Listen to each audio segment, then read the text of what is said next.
Hi guys, Samantha from Jessima Tutorials here, and today I'm going to be showing you how to create Snowflake Obsidian.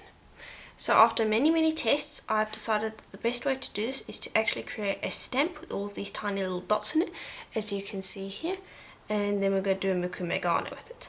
So I just want to show you quickly how to make that stamp. You're going to roll out a piece of polymer clay on the thickest set of your pasta machine, about 2mm thick. And then you're going to want to find the smallest ballpoint tool you can find. If you don't have a ballpoint tool, I sell this in a set of 5 on my Etsy shop Jessima Design. But basically you just want to go and find the smallest ballpoint tool you can get. And then if you can get a photo, or even better a real piece of Snowflake Obsidian, and copy it while you're busy doing this, that is always best.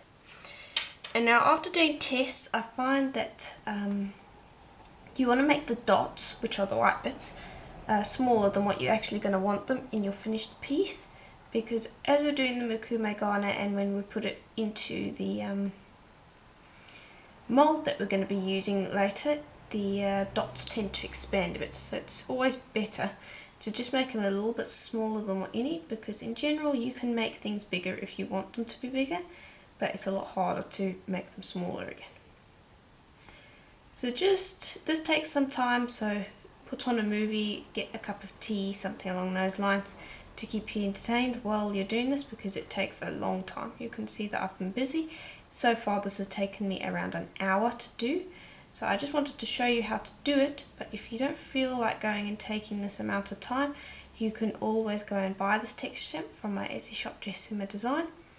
But if you can make it yourself, that's always best, in my opinion.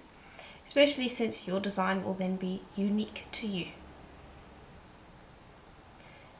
So what you essentially want to do is you want to form large clusters, as you can see here, and then in amongst those clusters, try to do it as randomly as possible. You want to put little bits and pieces, and then you also want to leave large areas of clay, because that's going to be where our black is.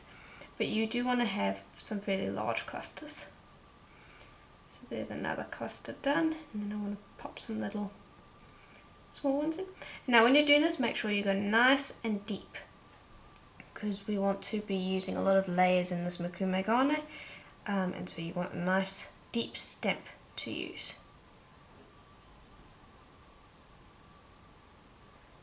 Okay, and we are almost done. Just a little bit more to go. And you will want to be taking breaks while you're doing this as well, because your hand can get stiff and you don't want to leave your hand cramped like this for more than 15 minutes or so, because that can end up hurting quite a bit. So take regular breaks. Okay, and so I'm pretty happy with that. I might go back and just tend to it a little bit, check that everything is as deep as you want it to be. Make sure that you don't want to expand a few things. Okay, and I'm pretty happy with that. Now you can see already that I'm using a square cutter. You can just trim it out by hand, but I've marked out where I want my stamp so that it's a 7 by 7 centimeter stamp.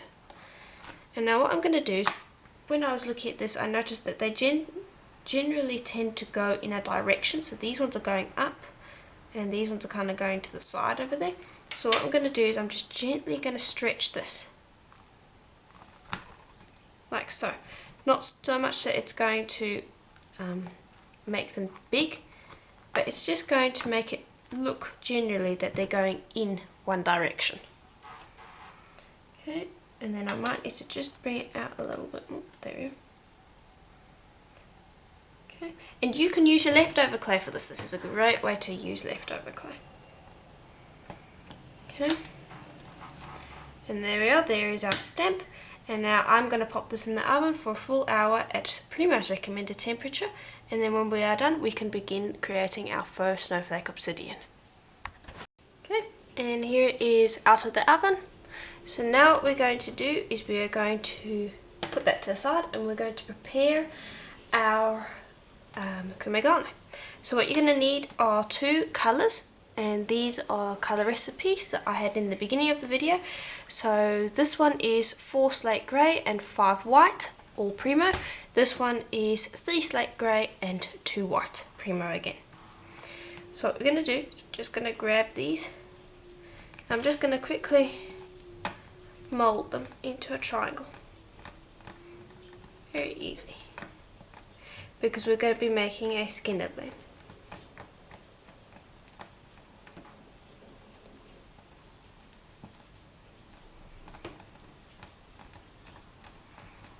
Okay. Easy.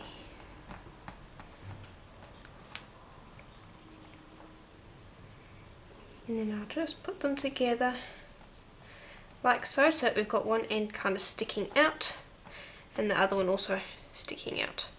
And I'll just twist that over so that we've got some more clay on that end.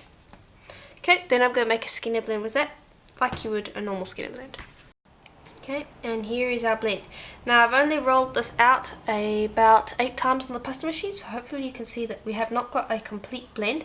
We've got quite a sharp contrast between the light and the dark here, and we've got a few little blurred bits and pieces throughout, and that's what we want. So now what we're going to do is we're going to fold that as much as we can so that we can create a condensed piece. Okay, and we want to flatten that. And now this is quite a lenient skinner blend. We want it actually to kind of have squiggles and things in it. We don't want it to be a really nice even skinner blend. So don't worry about rip pulls and things in that in here. Basically all we want to do is we want to get it so that we can roll out a sheet with the white graduating to the dark grey. So I'm just squishing that in any manner I can.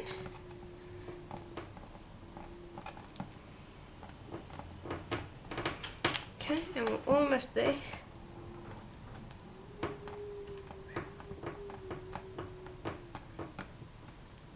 Right. Then once we get to a certain point, I'm going to pop it through my pasta machine on the thickest setting. So I'm just going to have it in a rectangle so that the widest part of the rectangle can go through a pasta machine, and then we'll end up with something that looks somewhat like a square. Okay. There we are. Pop that to the side. Bring over my blade and just check, because you're going to have some air bubbles in here. You want to get rid of those immediately. Just smoothing them out after you've sliced through.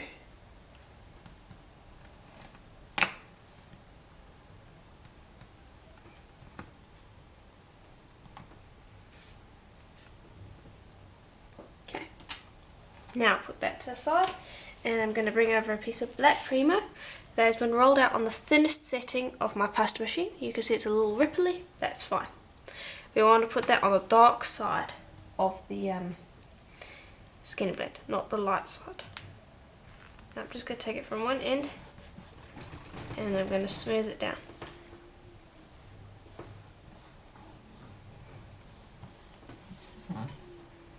Okay. And then I'm just roughly going to trim that out.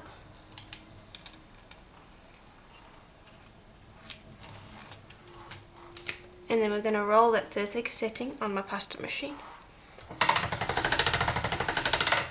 We've lengthened it into kind of a rectangular shape now. Now just make sure that you don't have any air bubbles in this,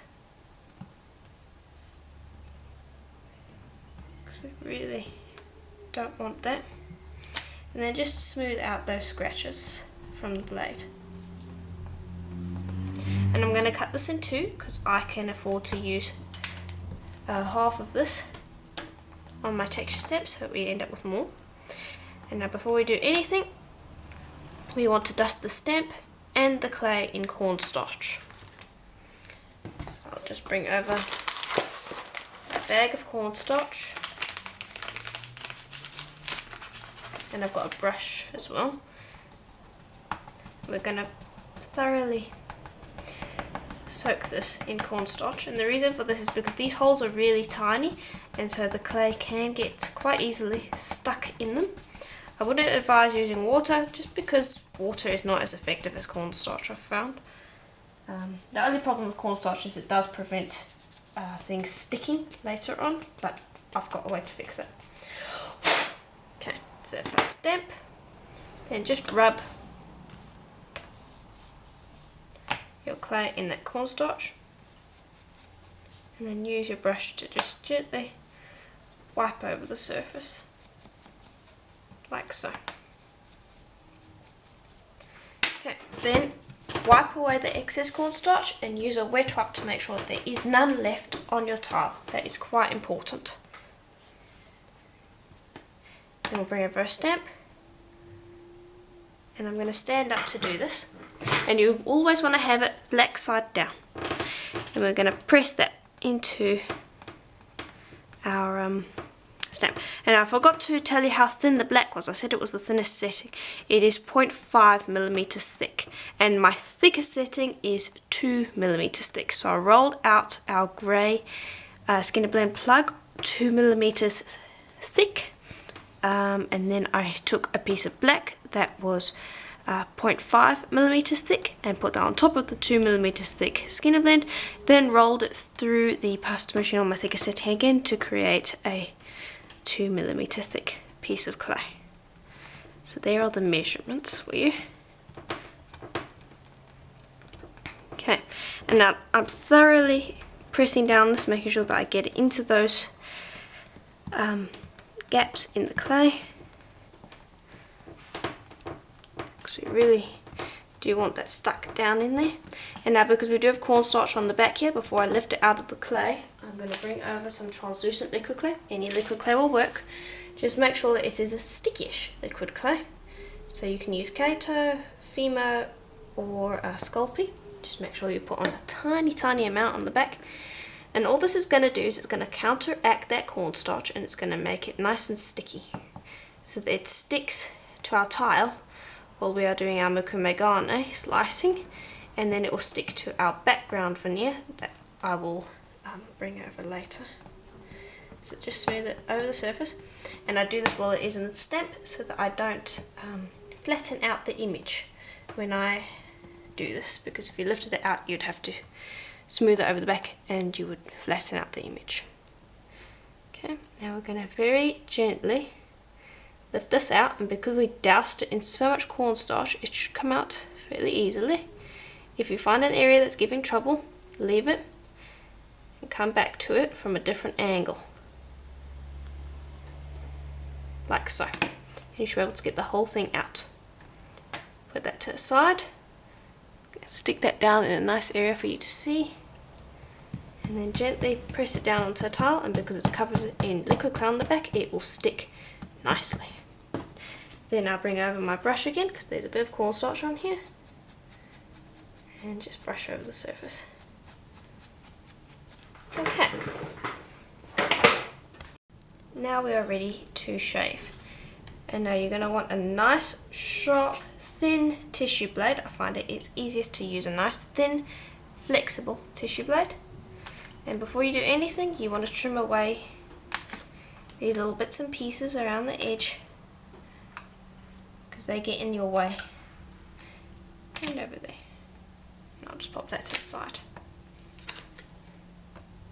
Okay, and now we want to go very slowly when doing this, and my head would ordinarily be over here so that I could see, but I'm going to go at it from here because I can see that well enough.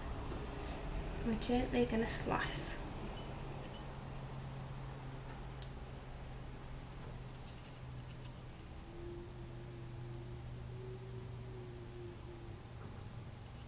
And it's okay if you go a little too deep, you'll just get a larger spot. That is perfectly fine. And that's very subtle, but there is a light skin blend there. I'm not sure if you're able to pick that up on the camera. But you just want to continue shaving like this. Go very slowly. and shave off all those raised areas, and if you're not getting a good enough impression, you can always just go in a little bit deeper and you'll end up with a unique looking blob, I guess. And just carry on doing that the whole way through. Okay, and here it is. Now what we're going to do is we're going to flatten this out because it is quite bumpy. Don't use a pasta machine. Use a piece of plain printing paper and just burnish over the top using your fingers. And this will flatten it out, but it will not distort the pattern, which is quite important. We don't want that pattern getting any larger than it has to, because we're already going to need to put it into some cabochon molds, and well, that already stretches it out a little bit. Just a little bit, it's not a problem, but putting it through a pasta machine would really cause some issues. So just make sure you put that nice and smooth as possible.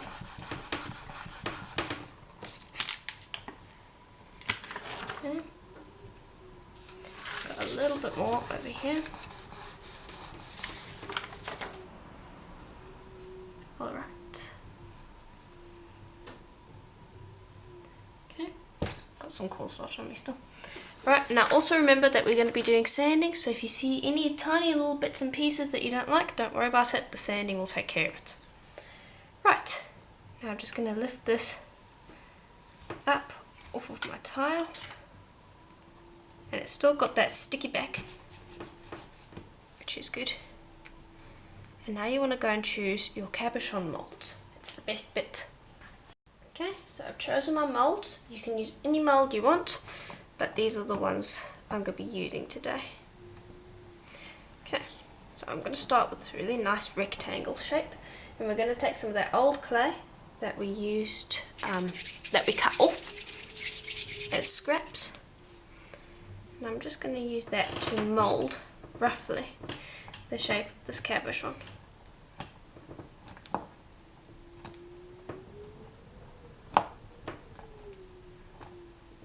Okay, and I'm just getting up in the corners. Oops.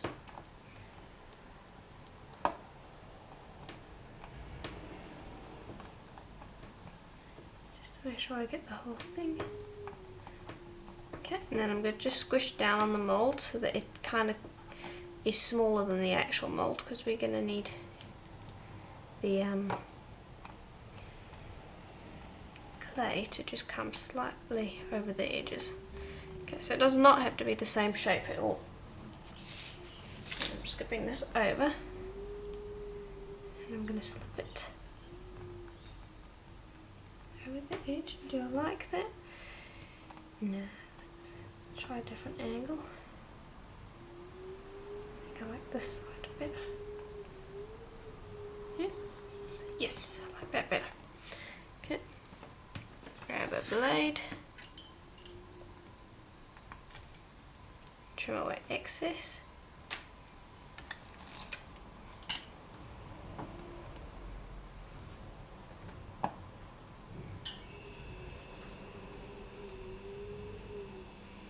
Okay, and I don't want it to expand much when I'm doing this. Then we'll just take the excess and press it onto the back, and that should give us enough clay to work with.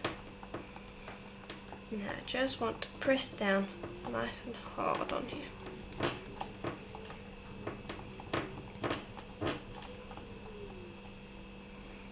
Okay, and then I'll just use my blade to very gently trim away any excess.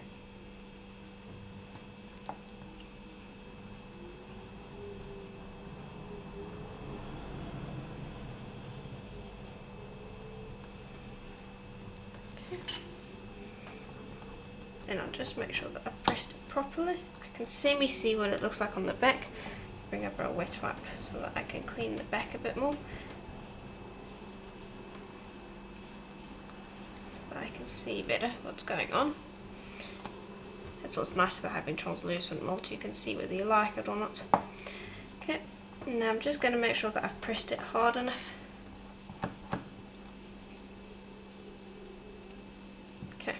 And then you're going to put that in the freezer for a little while, because it needs to freeze so that you can get it out of the mold nice and cleanly without any worry about the shape distorting.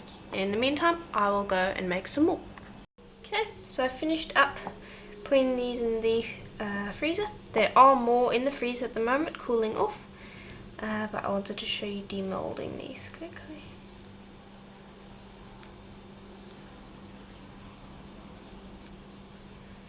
Here's the one.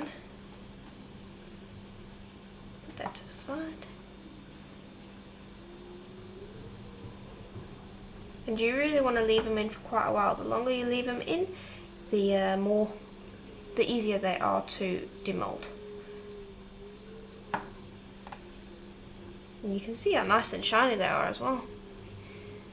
Not sure if you can see on that one. Maybe this one. Here we are, you can see.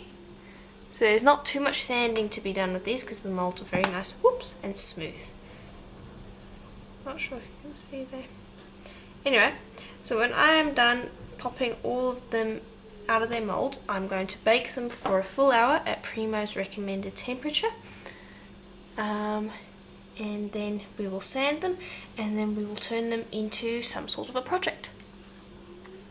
Okay, so while that's in the oven, we are going to create a monarch butterfly wing cane. So you're going to need a Skinner blend plug with a red, orange and yellow kato. You can use red, orange and yellow from any brand you want, but I'm going to be using Kato because their colours are really nice and bright. And I'll provide links to how to create a Skinner blend and a Skinner blend plug in the links below. Then you're also going to need a bullseye cane with black around the outside and white in the centre, and I'll provide a link to how to create that. And then you're also going to need a sheet of black polymer clay rolled out to about 0.8mm thick. Okay. So we'll start out with this. Just pop that on there. Trim on both sides. And I was thinking of going with a monarch butterfly wing because we're going to be incorporating that into our bezel that we are going to create later. And I thought that a monarch butterfly wing was quite appropriate because of the fact that, well, the monarch butterfly tends to have these really cute little white dots around its edges, and it's also really nice and bright, which makes for a really nice effect. So I thought we would go with that.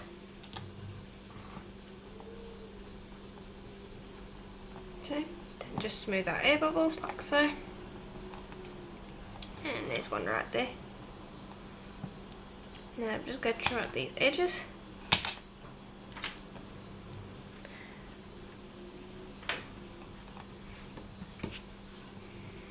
Then push on these edges.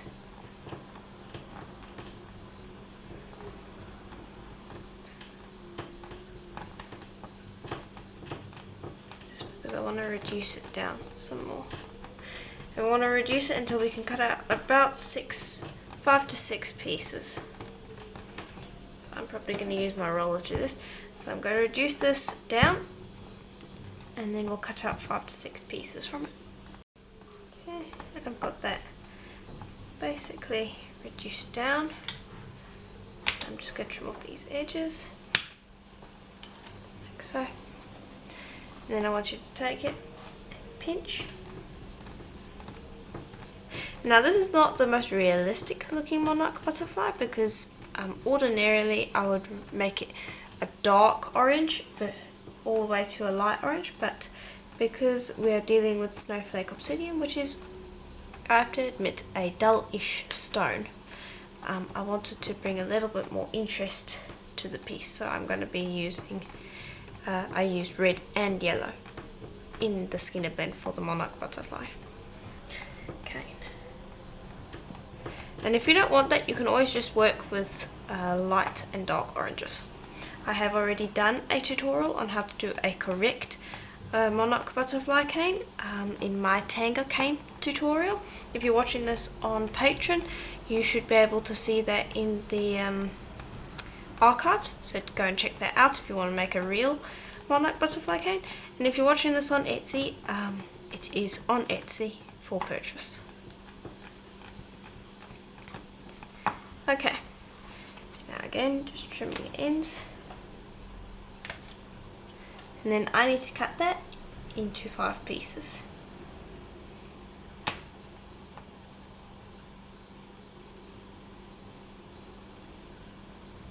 Okay, that's 1,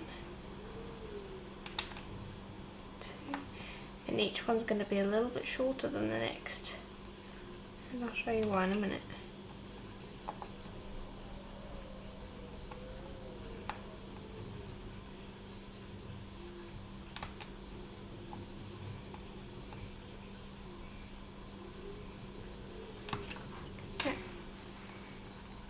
So that's the original length, and then each of these is going to get a little bit thinner because I'm just going to quickly reduce it so that it is the same length.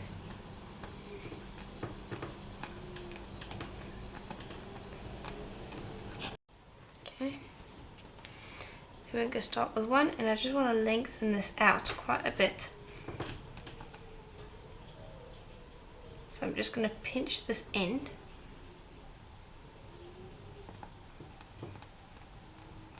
like so.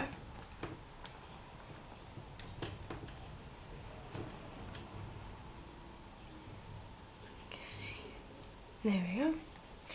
And I'm going to grab the next one, and I'm also going to pinch that.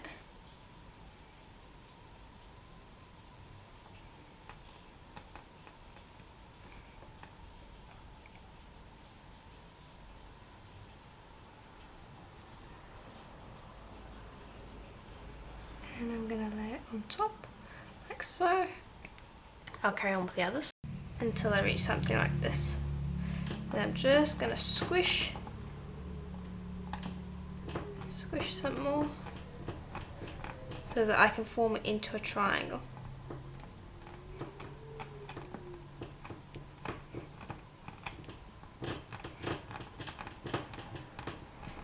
And the sharper this triangle, the better.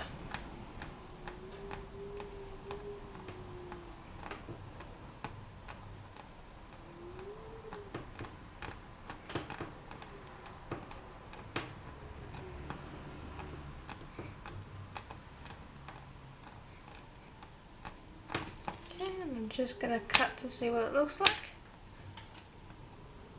Here you can see what it looks like. So I just want to point these out a bit more.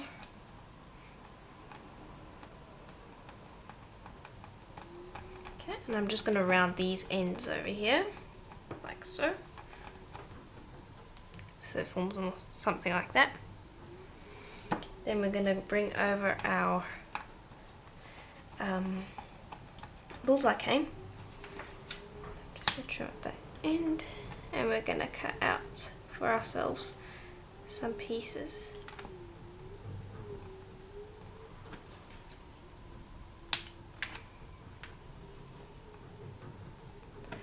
Like so. Just cut them out to be the same length as your butterfly.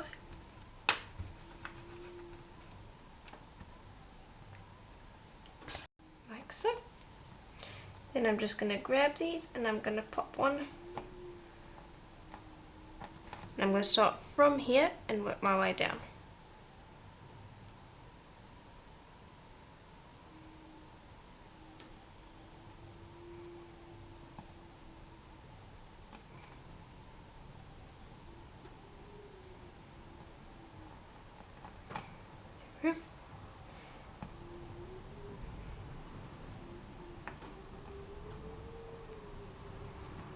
And then I'm going to take these and I'm going to roll them out to twice their size.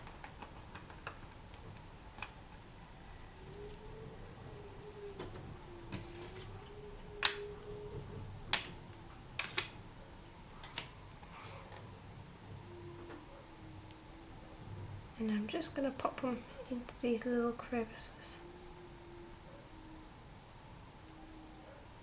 Like that. Okay. And then I'm just going to trim away any excess.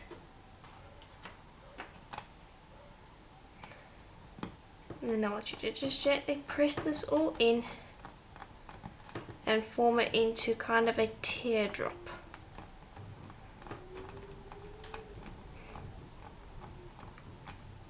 you do want these pressed all in. And this is basically the size of the cane that I want. I don't want it to be any smaller. So I'm just pressing along these sides, but I'm not reducing. Okay, and then I'm going to just round out these edges.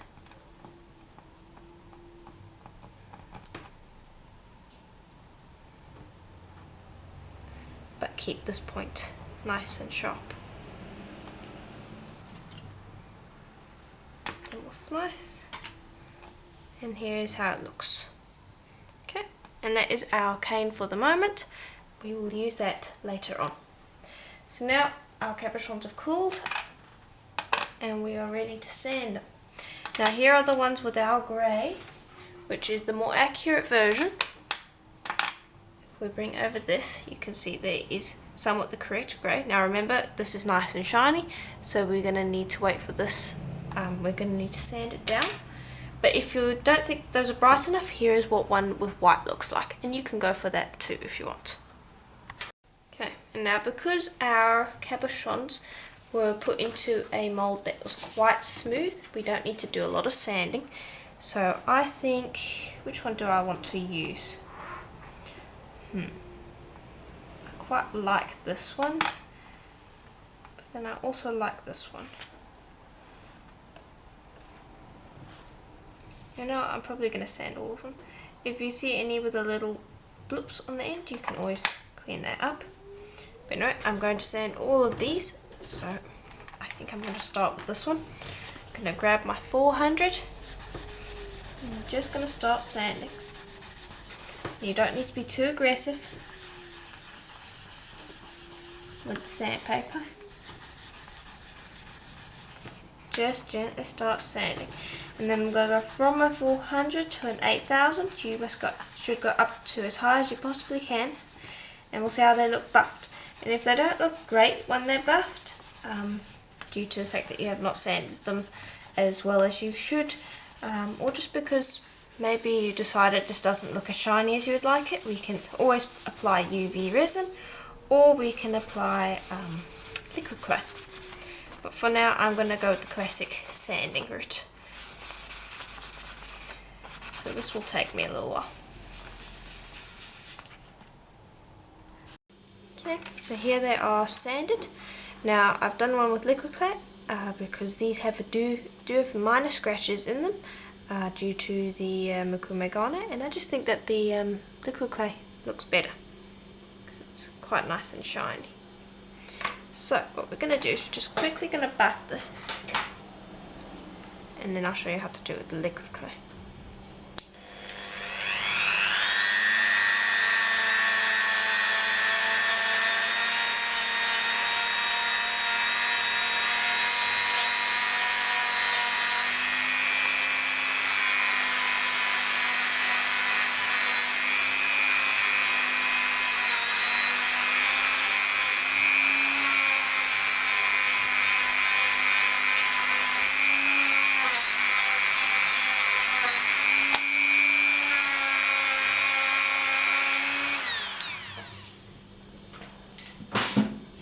And that is how it will look once buffed, but we're going to do it in liquid clay now.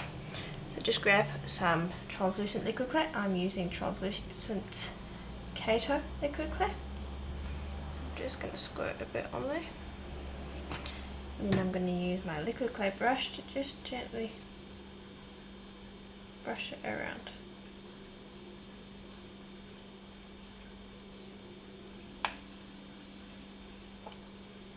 And I'll do it with all the others as well.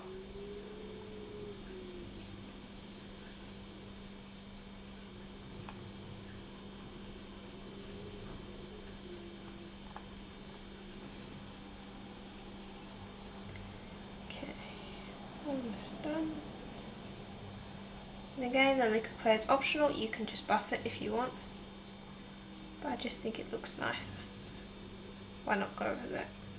And the thing is, you could use UV resin, but then you're going to need to wait until you've finished baking your bezel because the UV resin isn't bakeable, whereas the liquid clay is. So that's why I prefer to use liquid clay to UV resin. Now I'll bring over my heat gun and I'll have it on my hottest setting.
And there we are.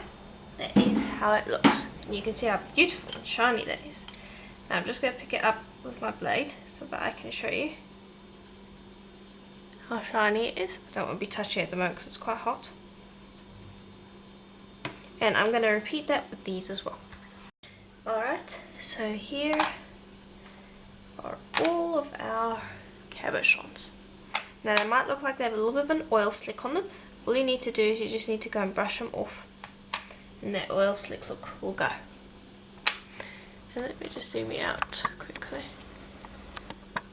There we are.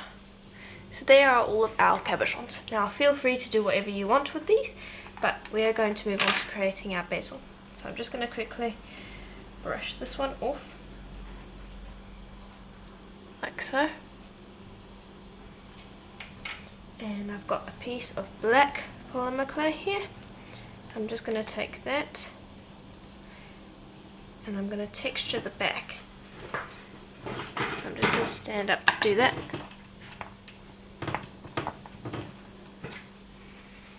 There we are.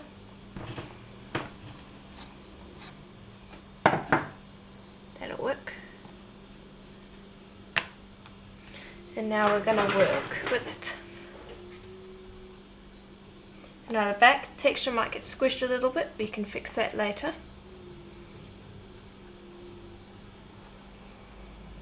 So I've just pressed that in to give me a rough starting point.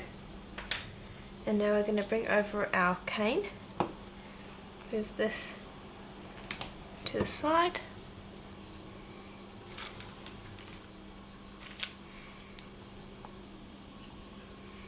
And I'm going to slice slices from this. And I'm going to try and keep them all the same size.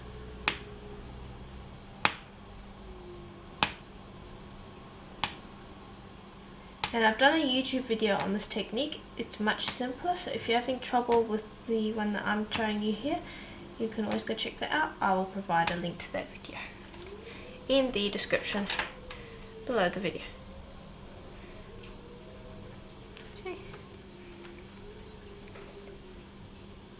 Now I'm just going to take this, I'm going to pop it down, don't stick it down too hard.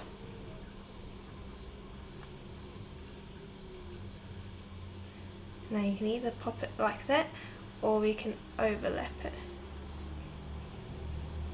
And I'm going to put them together like so. I'm not going to overlap. In the YouTube video I show you how to overlap them, but I don't think the overlapping is necessary.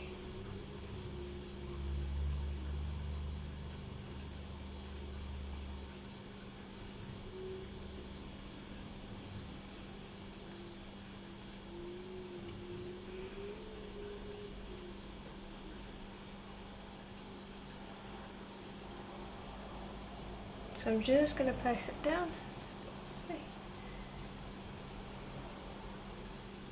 It'll look somewhat like that.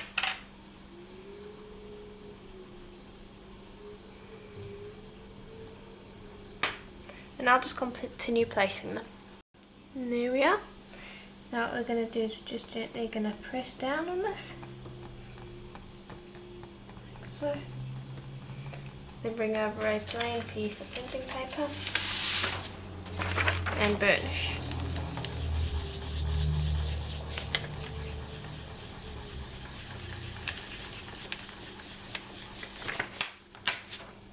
should smooth out any seams we have.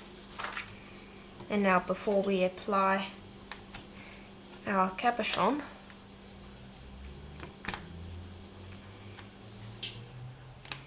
I am going to just trim away this excess so it's not in the way for me. And we're going to retexture the back.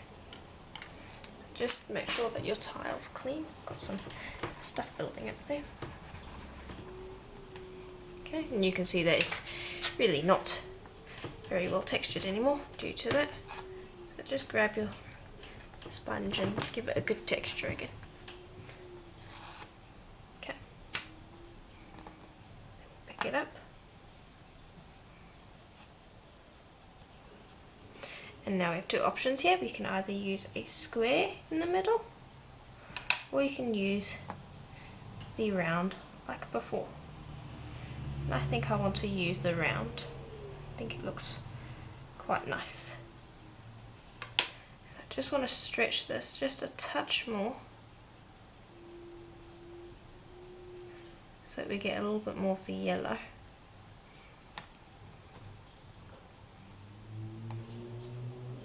That's better. I want a little bit more of the orange. Okay, and now I think I want to smooth out these seams along the edge here, so I'll have to texture it again, but that's fine. So I'm just going to grab my burnishing paper and I'm going to smooth out every single one of the seams here and the seams around here. Okay, and here it is. Back's nice and textured. I'm just going to position that like so. Now the back's going to get untextured again. So I'm going to press nice and hard on this to get a dome on each side. So you've got to press really hard. And don't worry about fingerprints that will appear on this, you can easily smooth those out later.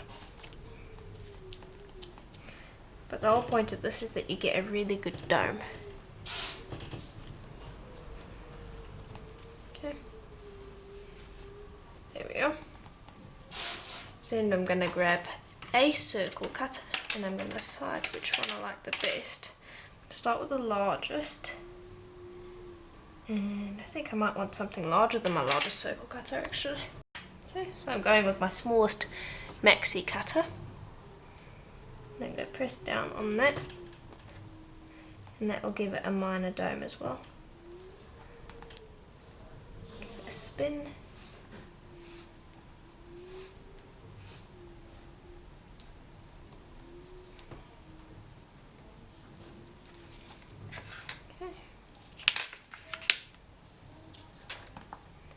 And then the back needs to be textured again, as you can see. So I'll just smooth these edges. Okay, so now what we want to do is we want to pop that in the oven for a full hour at Premo's recommended temperature. And I'm just going to quickly texture that back properly.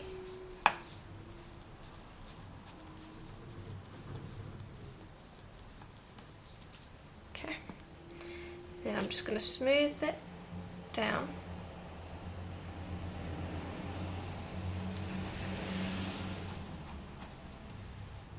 So it's nice and smooth. I'll just check it again with my cutter. Make sure it's the right shape.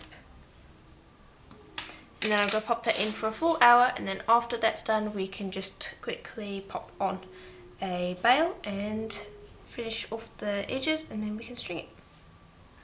Okay. And here it is out of the oven. Now we're going to wrap a snake around this because it needs to tie in with our design later. So I've got a piece of black polymer clay rolled out on our thickest setting, 2mm thick. And I've got a ruler. And I'm just going to grab a stiff blade.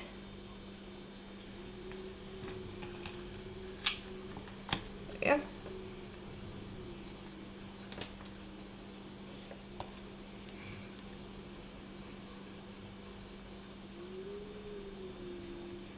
And just cutting out a nice piece of clay for us to work with. Get rid of that. And then all I want you to do is start twisting. Just twist. Twist, twist, and carry on twisting.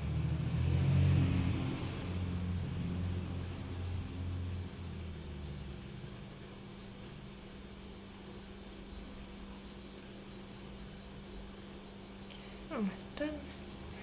Okay, then just twist some more. So we get some really nice tight pieces.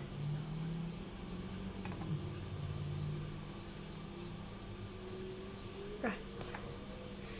Then just trim up each end. And we'll see how that looks.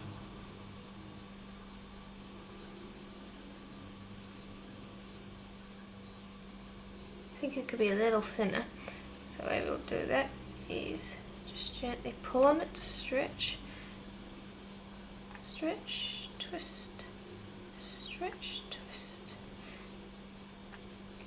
Being very careful when I'm doing this. Let's try that again. Much better.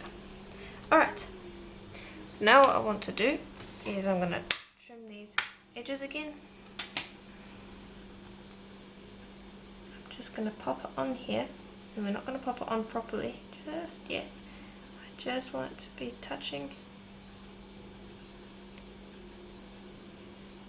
the edges properly, and then just trim where they join together.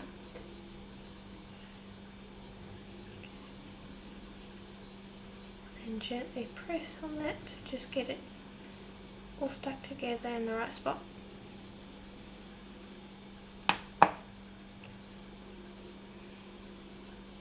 I'm going to lift it up.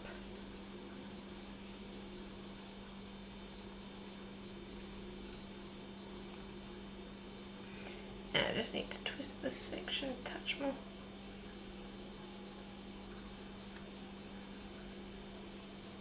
Grab some copper, mica powder.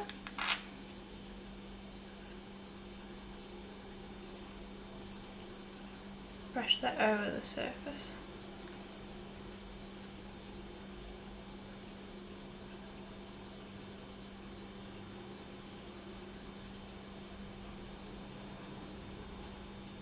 Okay.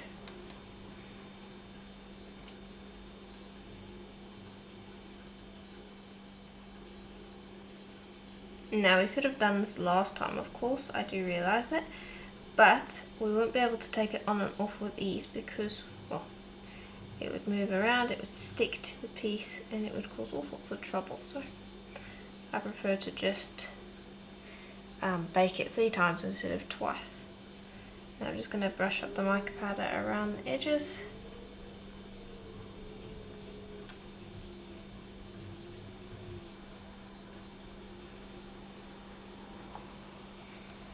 And this is why baking it is nice, because it means that if you get mica powder on your piece, you can just quickly brush it off. It's of no consequence.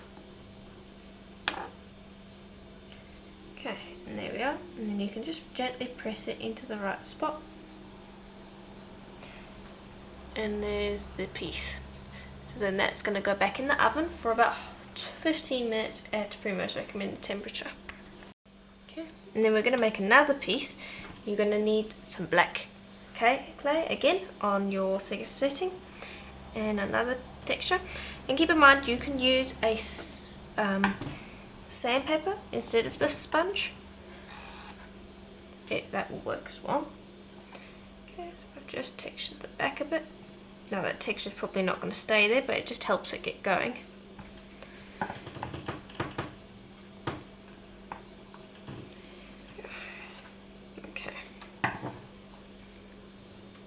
Then this is what I'm going to be working with.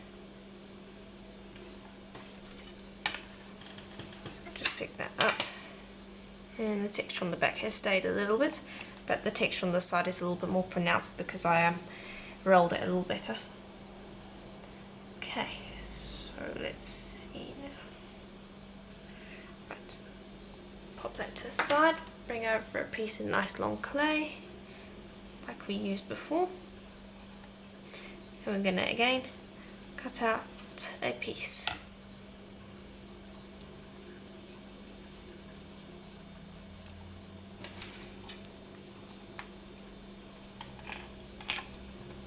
Like so.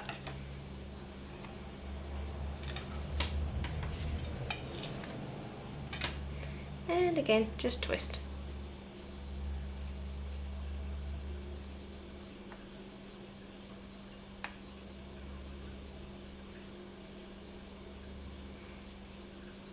Now both of these are going to be very different. One's very colourful, like that little butterfly one that we did, and the next one that we're doing is going to be a little bit void of colour, and we're just going to add some turquoise accents at the end. So whichever one you want to use, it's completely up to you. I'm just rolling and stretching this.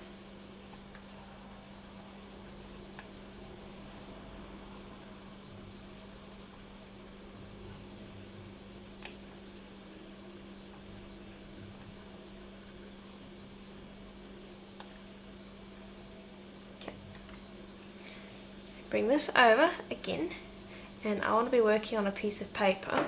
So some plain printing paper.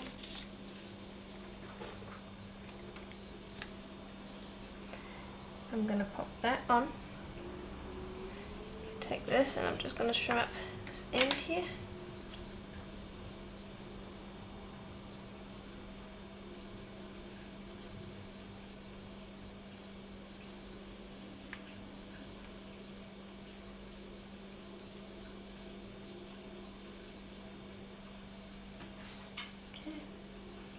Make a mark, trim, take this off,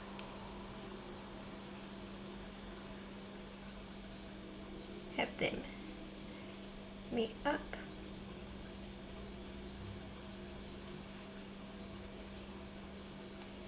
okay. Wrap that around this again.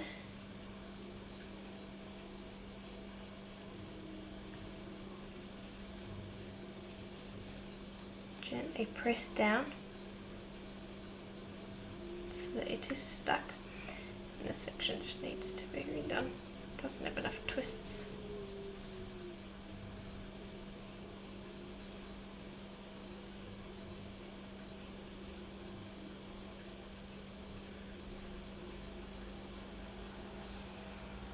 Again, I know I'm fiddling a little bit, but this one is a little bit more fussy than the last one. Okay, then because we're on paper, we should be able to lift that cabochon out of there, like so. Okay, now we're going to highlight with some silver mica powder.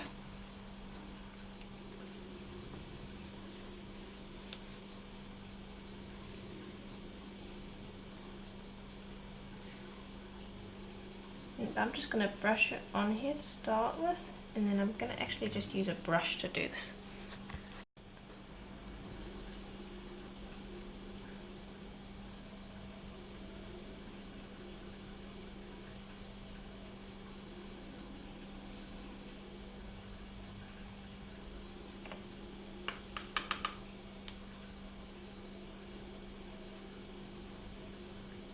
Just paint that as best you can.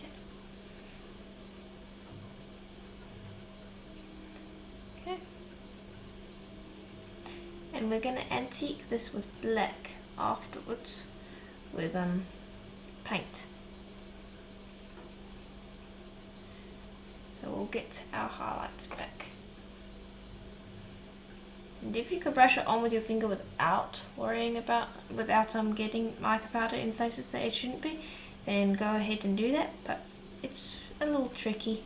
One mistake and you've start all over again, so I'm just going to go with a general brush of mica powder, and then we can antique it black so that the black is in the holes again.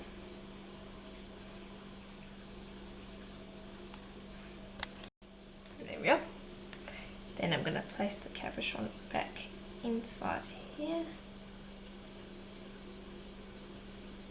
Gently press that up against it.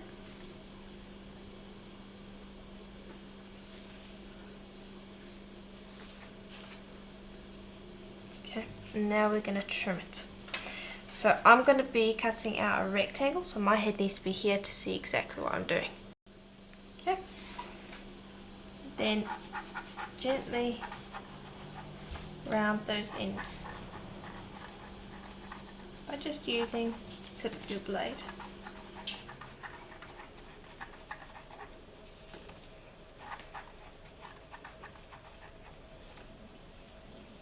Okay, and I'm just checking that I like it. This end is a little bit thinner, thicker than the other end, so I'm just going to gently trim that off and then re-round. Okay, and I'm going to bake this for a full hour at premo's recommended temperature, and we can add the backing and the other bits and pieces later. And here they are out of the oven. So this one's looking much better now. The copper, like that quite a bit.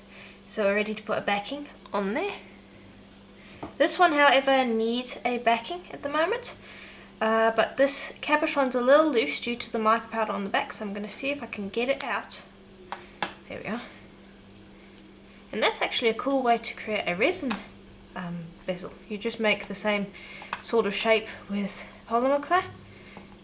Do everything you need to do, bake it, whatever, and then you basically have a finished bezel shape, and then you just insert a resin. I'll have to do a tutorial on how to do that later. Anyway, that was a little off track. We are going to put a backing on this.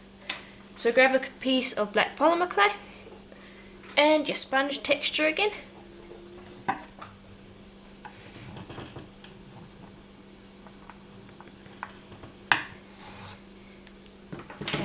There we are. Then we're going to grab some mica powder. And actually no, we're not going to do that. Not a good idea. We need to first apply our bale and then we will apply our backing. So I'm just going to pop this here and I'm just going to trim away a good percentage of that excess so that we can start creating our bales. But we don't want to put mica powder on because we need to stick the bales on, and the mica powder will make it not stick. So I'll put that to the side and I'll roll out another piece for our bales. And there we go. Pop that down. And we're going to texture this. Like so. Lift that up. Trim.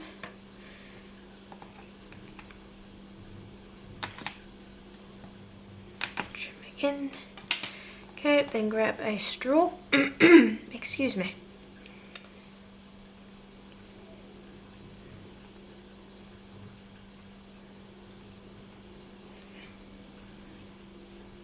And roll it up.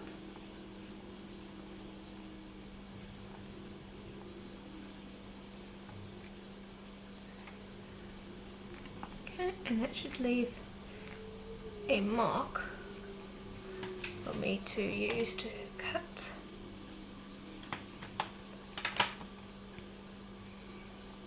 And now this is going to be the part where we join it, so don't worry about it if it flattens out the texture and things like that. What I do want to do though is I want to have it sitting on here while I'm gently pressing along this length so that we don't lose our texture while we're busy doing this.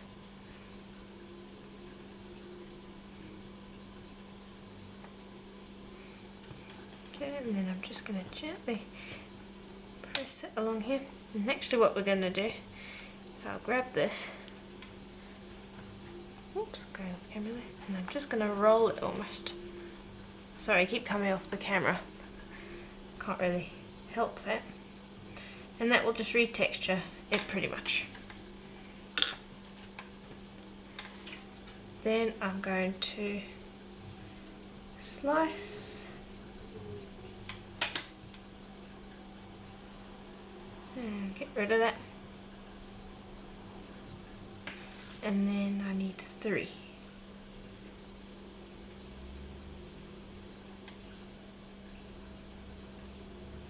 One,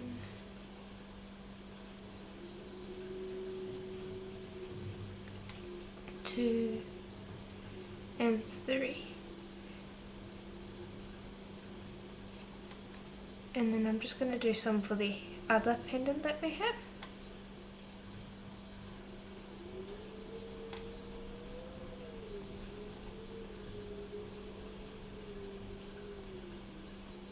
Okay, and then just get rid of this excess one.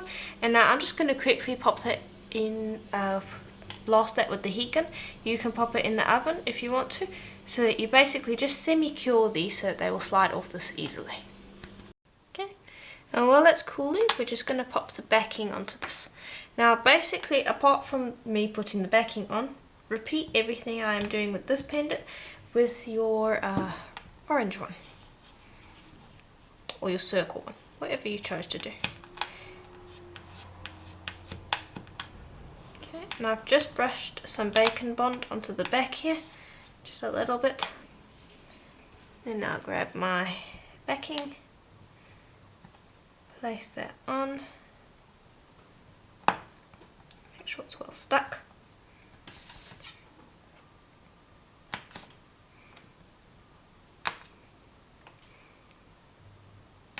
Then I'm just trimming away the excess. Then I'm going to pick it up and very gently going to press along these edges to smooth it off. Hopefully you can see there. Just kind of grabbing that little bit along the edge and smoothing it right up against it. I'll do that the whole way around. And there we are. And then the final touch is to just grab your sponge and texture those sides, which I have done for most of them already. Okay, now we're ready for our bales, which I've just quickly gotten off of our stick. Okay, so what I want you to do is I want you to plan out where you want them to go. I want one grabbing bacon bond, and I want one here and one here. You just have to get it roughly in the right spot. One here.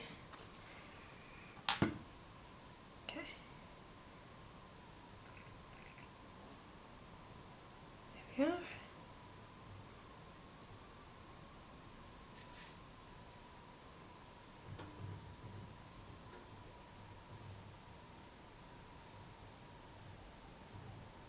Okay, and then press down hard because your backing is raw.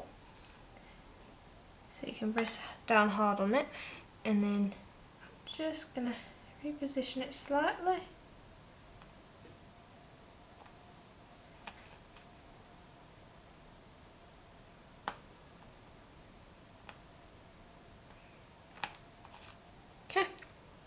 And that's number one.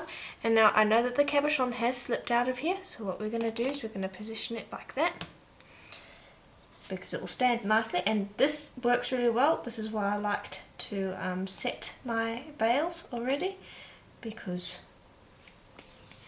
I can now let it stand like this without it causing any issues. I can press down on it and it won't reject me by squishing.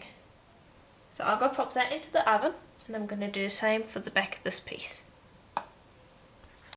Okay, and so here they are out of the oven. So you can see what they look like, and I decided not to brush mica powder onto the back of this one, as you can see. Now, I've already chosen out the beads that I want to put with it, so I want a nice big black wooden rondelle with each of them. But then I also want some little copper beads for this one, and little turquoise beads for this one. So we're going to quickly make those, and then we can get on to finishing those ones. So for the little blue beads, you're just going to need some premo turquoise, like so, and a cutter. And the cutter is really just to make sure that our beads are all the same size. So I'm going to be using one circle to make 4 little beads and 2 circles to make 1 larger bead, so in total 5. So just going to take that and squish it up. Roll it in your hands until you have no more seams in it. Let's see, we've got a little seam there. You can squish it to get rid of that seam if you need to. Okay, no seams. Then I'm going to bring it over some sandpaper.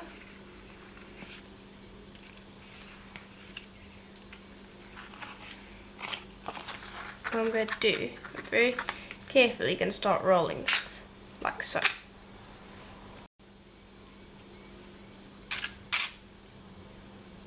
Okay, and all that's going to do is it's going to give it a very light sandpaper texture, and we're going to antique that later. And then I'm going to make 4 smaller ones. And then as for this one, what we're going to do is we're going to be using some pieces of clay that I've cut out, similar to what we did with the border. So just take that and twist and twist. Okay, and the same with this one, I'm going to make 1 largest one and then 4 smaller ones.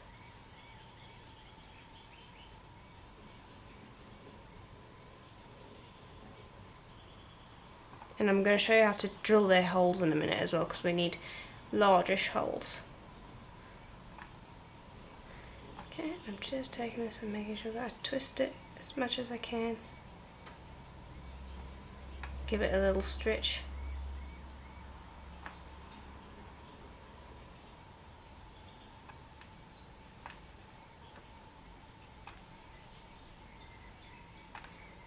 Okay, there we go.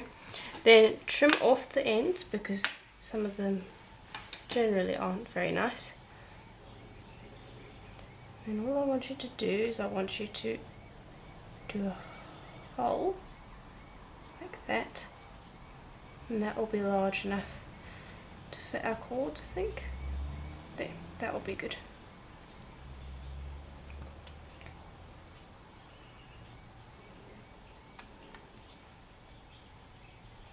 And then I just want you to kind of wrap this around at random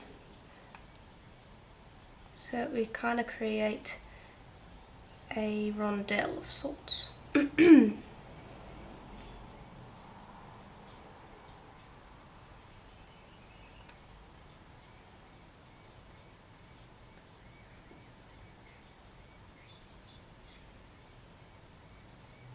I'm just going to look at it from the side. I don't think we need that much, so I'm just going to trim it.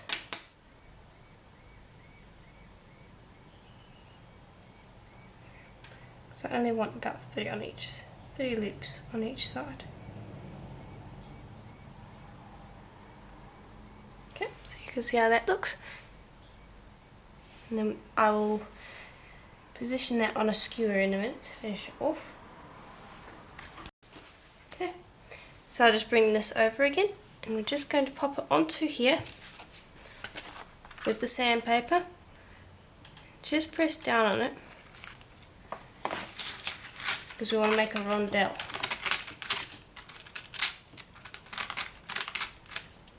Okay, and then I'm going to grab a little circle cutter, position that in the middle,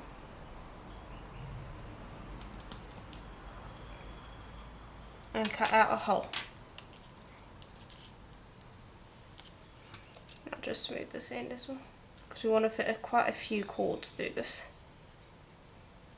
Okay, and then I'm going to make other ones, but they're going to be round, and the other smaller ones, they don't need to have such a large hole, so we'll probably drill their hole because I want to keep them round. However, this one I do want in a rondelle shape, and I wanted a nice big hole, so I'll show you the smaller ones when I am done. Now as for this, I've got a little skewer that I'm going to be working on. And I've got my copper paint. Oh, not copper paint, copper mica powder again.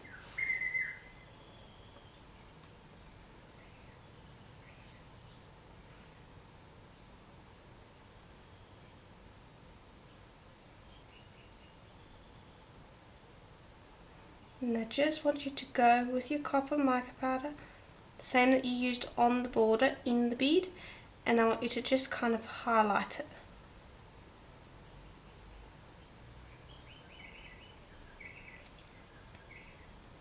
Like so.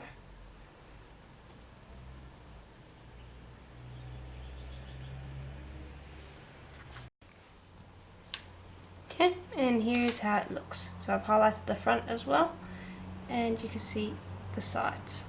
So that's our large version. Now I'm going to go and make some smaller versions, and I'll show you what they look like when I'm done. Okay, and so here's what I have. The large one, and then these kind of 4 little small ones. And then my large rondelle, and then my little round beads. And we're going to drill those when we're finished. These ones already have holes. So I'm going to pop them in the oven for a full hour at Premo's recommended temperature, and while they're in the oven we can finish off our pendants, because one of them needs antiquing and one of them needs to be sanded. So we'll do the antiquing first, I think. So I'm just going to grab some black paint, and I'm going to be using this paint today.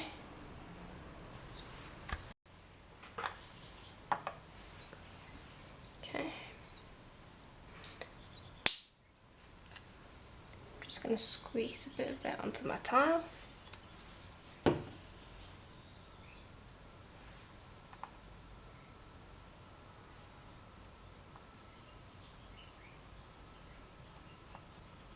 And I'm going to brush that over the surface.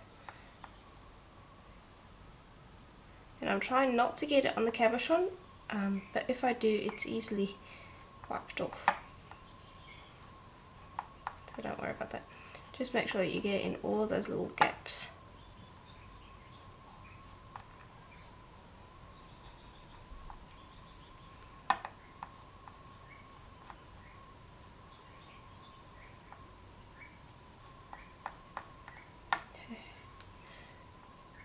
And then I will let it dry partially, because it's easier to get it a nice antique if it is already somewhat dry. So just go around and make sure you've got everything. If you see any little bits of silver still poking out, make sure that you brush over that. There's one over there. Then I'll let that dry for a little while. Okay, and I've let that dry for a little while. So I've got a wet wipe here. I'm just going to wipe over the surface. And you might need to do this a few times. You might need to go back after letting it dry some more and wipe again.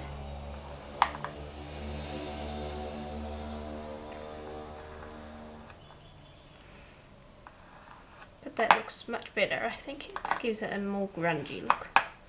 And it just highlights the texture as well.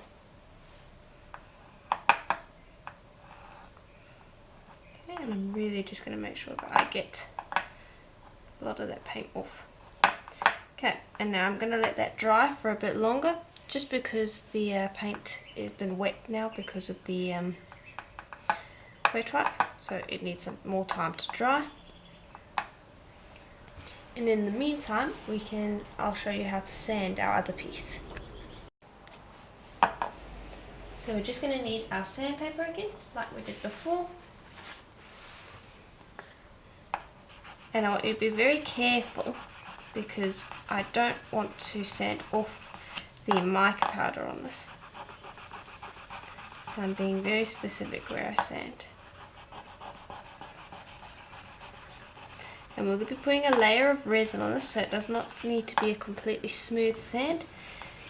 You just want to be cleaning up bits and pieces where there's some dirt, like there's dirt on these little white spots. That needs to be cleaned off. That's what I'm focusing on doing.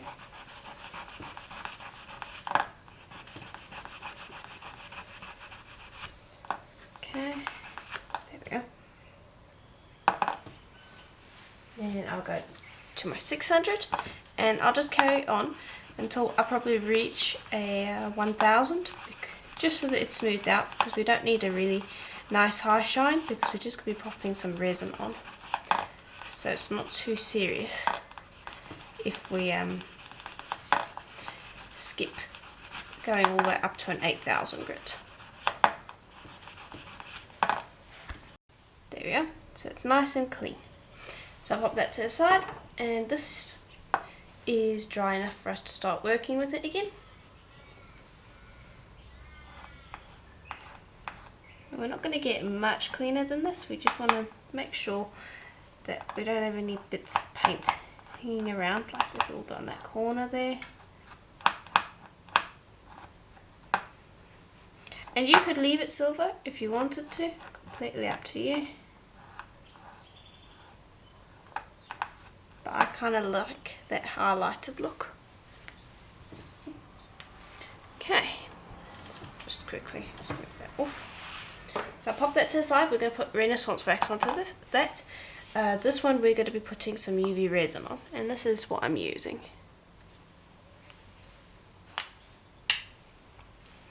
And I'm only going to be putting it on the butterfly bit. I don't want to be putting it on top of this. So I'll just wait for this to come down. There we are.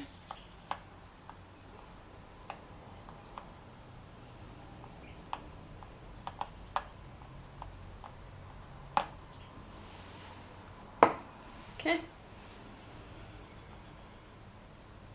Then use a brush to brush it around.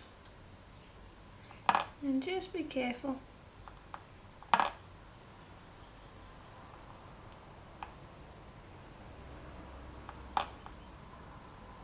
And you can see it brightens up those colours. Now depending on how it looks, I might put it on the rest of the piece. We'll have to see.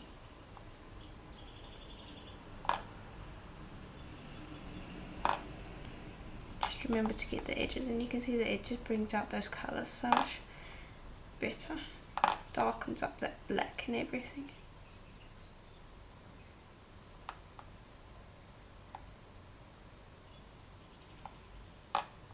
Okay, and let me just gently brush on a bit. Yeah, I think I'm going to pop some resin on here as well, just because it brightens up those colours and makes it look better.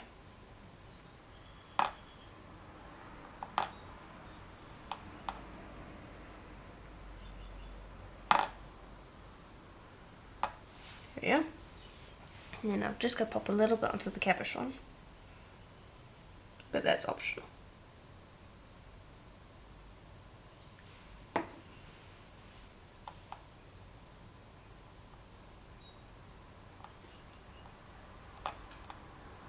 Okay, and if we have any streaks, that's okay. I'll smooth those out in a minute once I've got enough resin on here.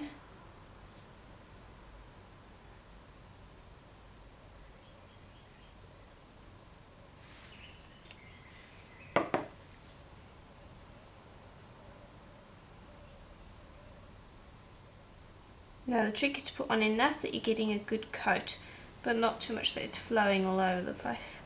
So just brush around the edges again.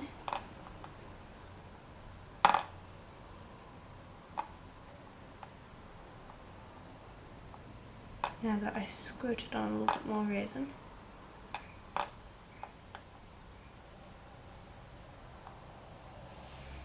Okay, and I'm just checking for any spots that I might have missed. Cabochon's nice and smooth.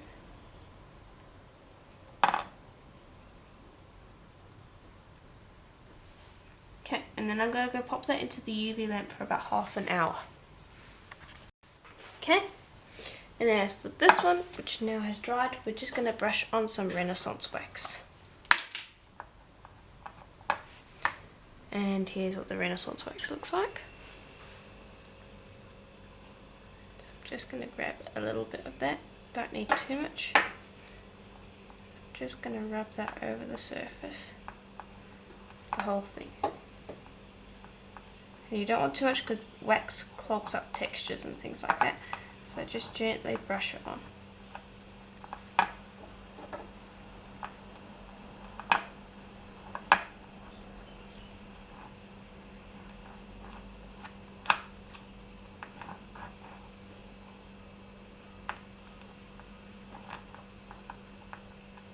Okay. Then we're going to need a buffing tool.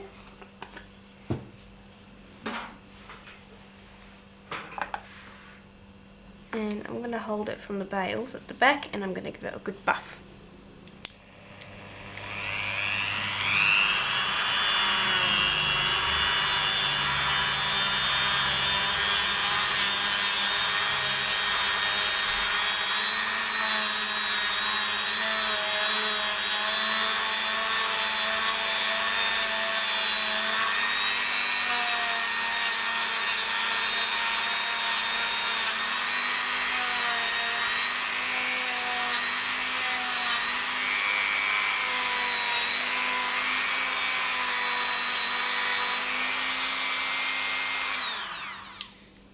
There we are. Now I just need to check. Sometimes it does trap hairs in there. So I've got one little hair there. And this is sometimes because of the Renaissance wax. The Renaissance wax sometimes traps little hairs when we're buffing. So I sometimes need to go in and make sure that I don't have any in there anymore. And then I'll just give it a quick second buff.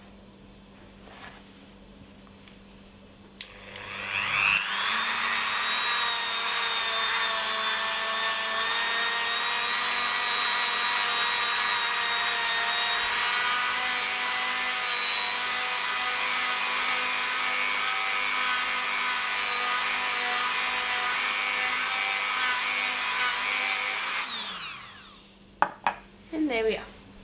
So that one's finished. As you can see, nice and shiny. So I'll put that off to the side, and the other one is in the UV lamp.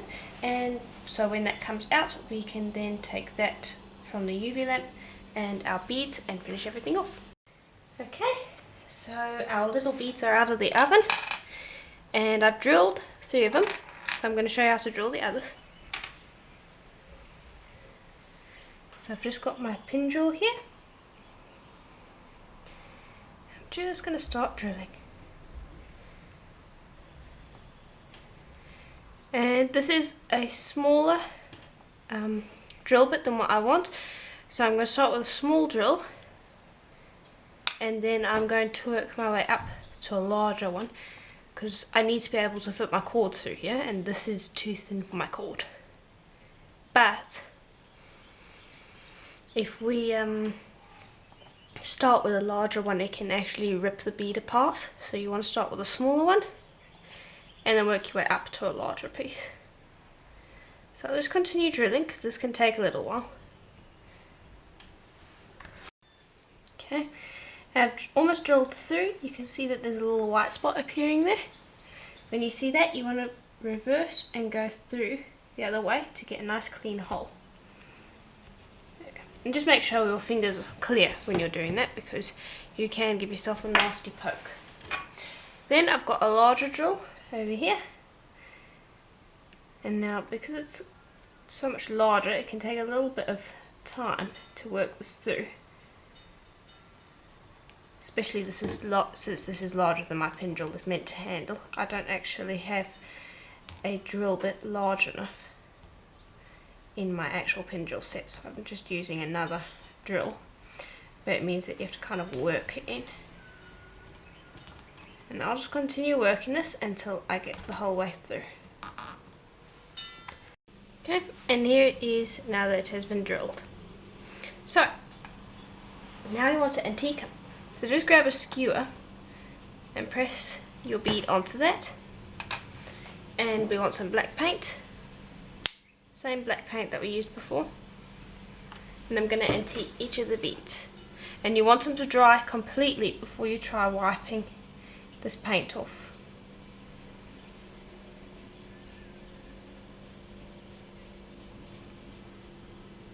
Okay, there's number 1. Get that off. and then I'll just repeat with all of them. Okay, so while those are drying, we can bring over these copper beads that we've made and our piece that is finished in the UV lamp. You see how beautiful that is now, very nice and shiny. And we can start assembling those. So I've got 2 pieces of bugtail here that I've measured around my neck. All I'm doing is I'm just bringing them together like so. Stringing this on. Okay. Then grabbing 2 and another 2. 2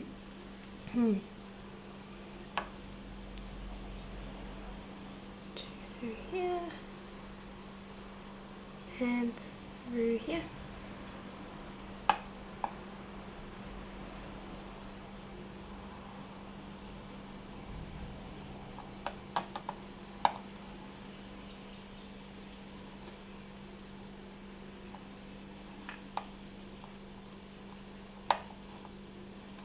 There we go.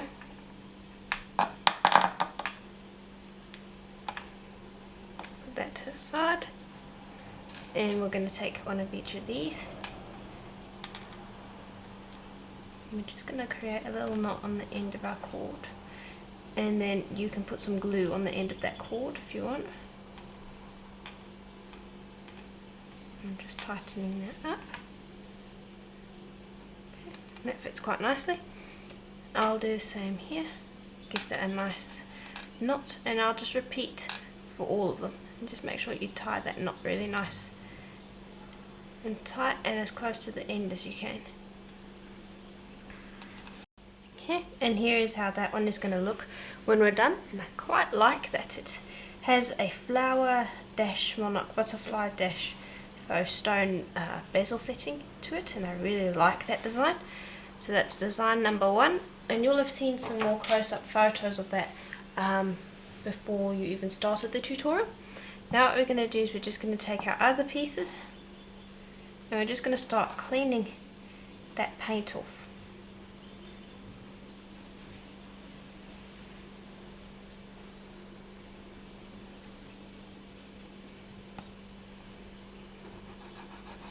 And I'll repeat with the little round beads as well, until I'm happy that I've got off a sufficient amount of paint.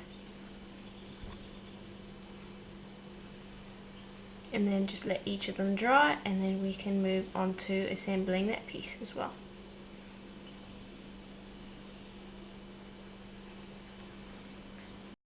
Okay, so here's our piece and each of our little turquoise beads. Okay, and so now I'm basically going to repeat the same thing with them as we did the last one. And there we are, that's what that one looks like. So, if you wanted it to be brighter, you could skip the antiquing completely, both in the pendant and in the beads, and it would end up looking quite a bit brighter. You could replace the black with white to make it a little bit lighter as well if you wanted to, but I kind of like this grungy look versus the really bright look of the other one. So, let me just bring over that other one, so you can see how they both look.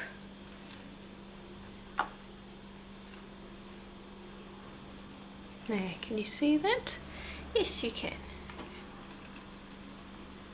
And so those are 2 styles, so hopefully you enjoyed seeing the 2 styles, as I showed quite a few different techniques in each of them that are different. And keep in mind that this is a faux Snowflake Obsidian tutorial, but you could of course use any faux stone you want. You might need to change the colours up a little bit, but like for instance with this one, that in the middle would look quite nice, and also with that one you can imagine that the faux white faux spiderweb jasper would look quite nice in it. So check out my free YouTube tutorials. I do have a few faux stone tutorials there, and also check out my the backlog on Patreon, as if you're watching this on Patreon you'll be able to get all of the backlog since I posted, and there's a ton of faux stones in there that you could use instead of the Snowflake Obsidian if you wanted. And if you're watching this on Etsy, I do have a lot of faux stone tutorials on Etsy available for purchase if you are interested. So, I do hope that this tutorial was helpful to you, and I'll see you in the next tutorial. Bye for now.